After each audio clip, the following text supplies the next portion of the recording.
ওই ভক্তির চরণে ধরে বলবে একেবারে মধুমুখ নাম আমাদের সেই পতিতে পাবন দয়াল হরি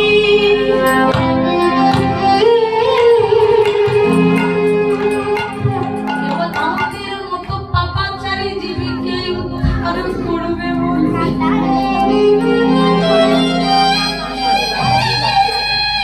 আগে গৌরী তাই দেখছি তাই আমি নিজেই ওই ভক্তির চরণে ধরে এই মধুমাখা প্রেম আমি বিলিয়ে দিব আজকে সেই প্রভু